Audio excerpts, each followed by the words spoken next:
Hello students, मैं प्रवीण खोरवाल। आज आप सब लोगों के साथ डिस्कस करूंगा क्लास 12 की पॉलिटिकल साइंस की बुक समकालीन विश्व में राजनीति का पहला चैप्टर। पहले मैं आपको थोड़ा अपने बारे में बता देता हूँ। मैं प्रवीण खोरवाल, मैंने दिल्ली यूनिवर्सिटी से बीए किया है, एमए किया है और दिल्ली यूनिवर्सिटी से ही बीएड किया है। और पॉलिटिकल साइंस पढ़ाते हुए मेरे को 8-10 साल हो गए हैं।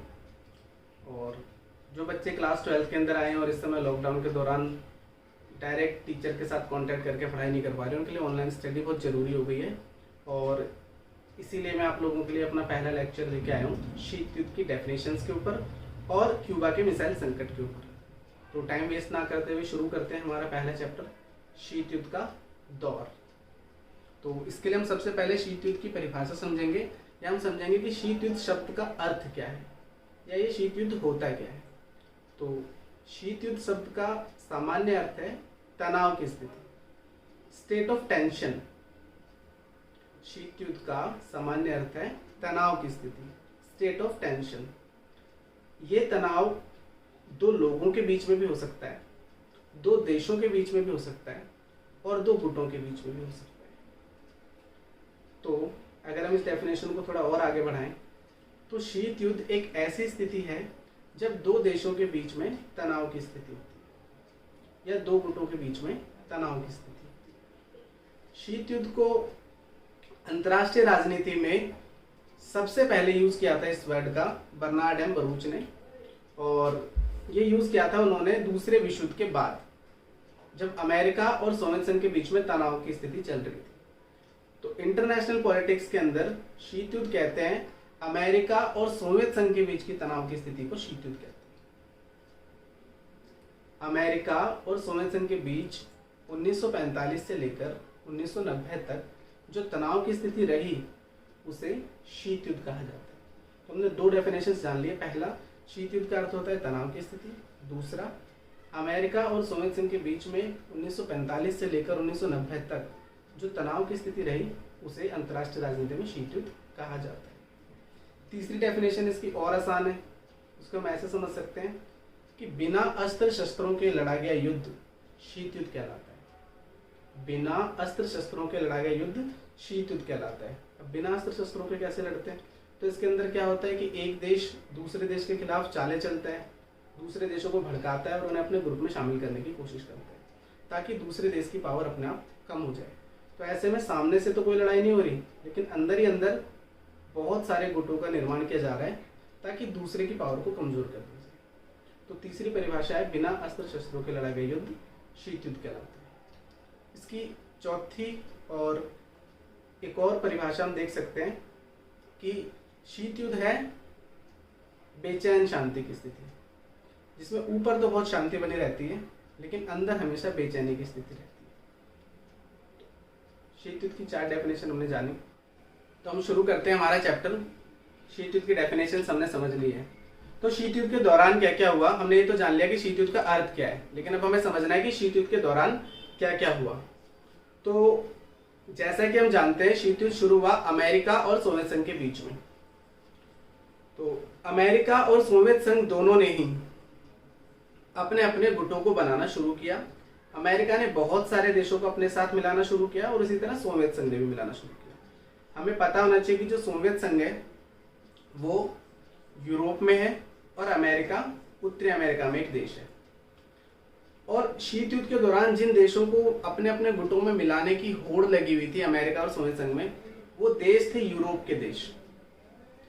यूरोप के देश अमेरिका और सोवियत संघ दोनों के लिए ही फायदेमंद थे, क्योंकि ये कंट्रीज पहले तो रिच थी और दूसरी बात ये थी कि इससे पहले शीत युद्ध से पहले ब्रिटेन का, फ्रांस का, इटली का या जर्मनी का वर्ल्ड पॉलिटिक्स में बड़ा रोल रह चुका था। तो अमेरिका भी चाहता था कि उसके साथ ब्रिटेन, फ्रांस, इटली, जर्मनी जैसे देश शामिल हो जाएं ताकि वो सोवियत संघ से टक्कर ले सके।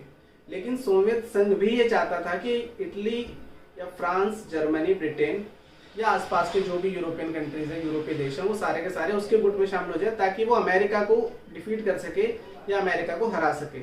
और इसीलिए शुरू हो गया दोनों के बीच में एक ऐसा युद्ध जिसमें लड़ाई नहीं हो रही थी लेकिन देशों को अपने गुट में शामिल किया जा रहा था। तो हम कह सकते हैं कि जब कोल्ड वॉर शुरू हुई या शीत युद्ध जब शुरू हुआ तो संसार दो हिस्सों में बट गया। एक खेमा था पश्चिमी और दूसरा हम कह सकते हैं पूर्वी, यानी कि एक ईस्टर्न और एक वेस्टर्न।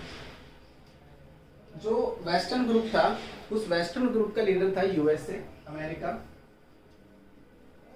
और जो पूर्वी ग्रुप था उसका लीडर था यूएसएसआर।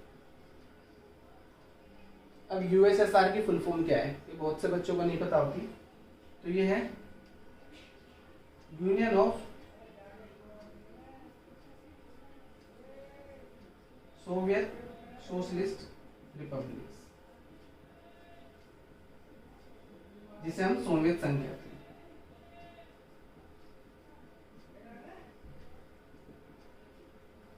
तो अमेरिका और सोवियत संघ दोनों ने यूरोप की कंट्रीज को अपने अपने गुटों में शामिल करना शुरू किया, और अमेरिका ने बहुत सारे यूरोपीय देशों को शामिल कर दिया। लगभग पश्चिम के जितने भी यूरोपीय देश थे वो अमेरिका की सीमा में आ गए, या अमेरिका की सीमा में ना आने का मतलब अमेरिका के गुट में शामिल हो गए, और इसी तरह पूर्वी यूरोप के देश सोवियत संघ में शामिल हो गए।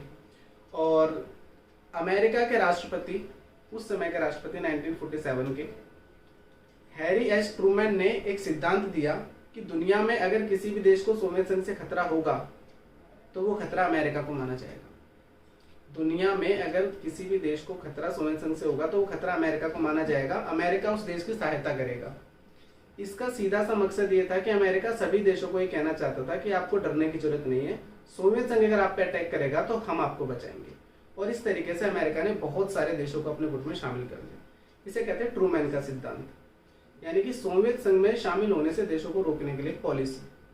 सेम ऐसे ही अमेरिका के विदेश मंत्री मार्शल ने एक प्लान चलाया कि कोई भी देश जो इकोनॉमिकली बैकवर्ड है या आर्थिक रूप से पिछड़ा हुआ है, अमेरिका उस देश की आर्थिक सहायता करेगा ताकि वो अपनी इकोनॉमी को सुधार सके, और वो देश अगर कभी उसके ऊपर सोवियत संघ या उससे जुड़ा हुआ कोई देश अटैक करता है तो उससे लड़ने में काबिल हो सके।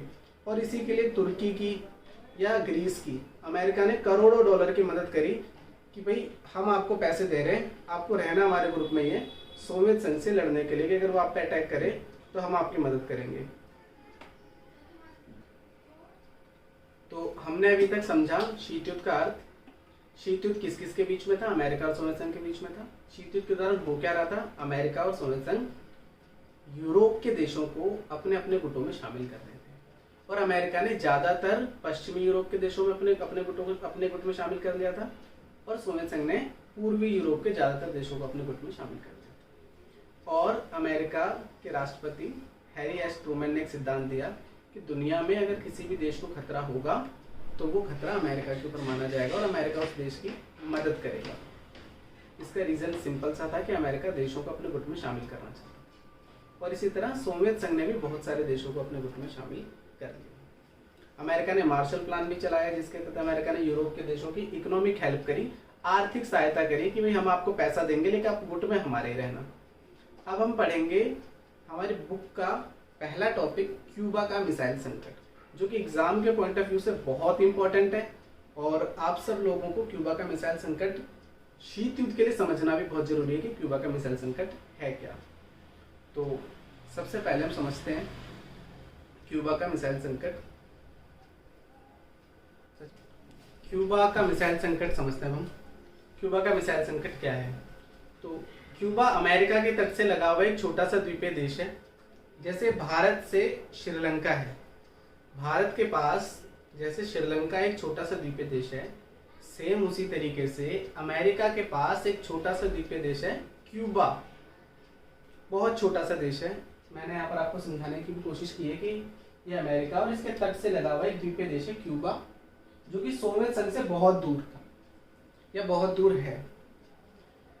सोवियत संघ ने क्यूबा की सहायता की और क्यूबा में कम्युनिस्ट पार्टी की सरकार बनवा दी। सोवियत संघ ने क्यूबा की सहायता की और सोवियत संघ ने क्यूबा में कम्युनिस्ट पार्टी की सरकार बना दी, जो कम्युनिस्ट पार्टी की सरकार अमेरिका के खिलाफ थी।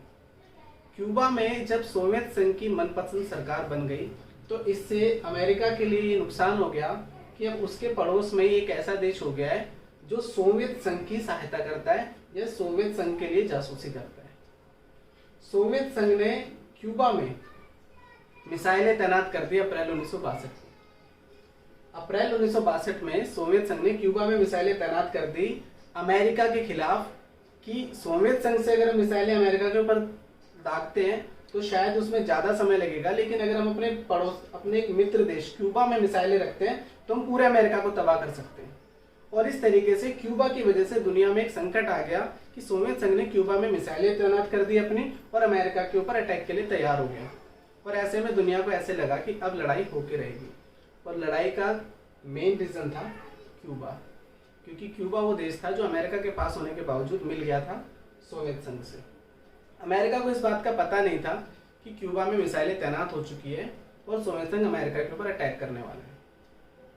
अमेरिका को इस बात का पता 3 हफ्ते बाद चला कि सोवियत संघ ने क्यूबा में अपनी मिसाइलें तैनात कर दी है और अब अमेरिका के ऊपर कभी भी अटैक हो सकता है। और दूसरी बात यह कि अटैक तो हो ही सकता है, पूरा अमेरिका खत्म हो सकता है, क्योंकि मिसाइलें क्यूबा से ही फायर की जाएंगी या लॉन्च की जाएंगी।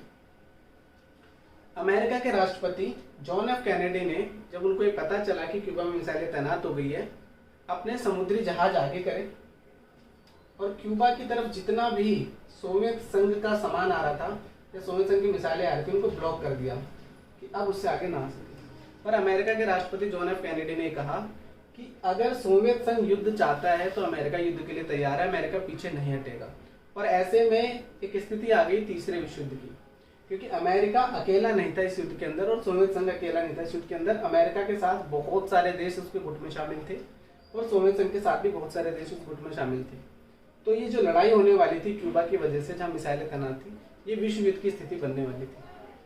लेकिन किसी तरीके से अमेरिका के राष्ट्रपति जॉन एफ कैनेडी और सोवियत संघ के राष्ट्रपति निकिता क्रुश्चेव के बीच में बातचीत हुई और फिदेल कास्त्रो जो उस समय क्यूबा के शासक थे उनके बीच बातचीत हुई।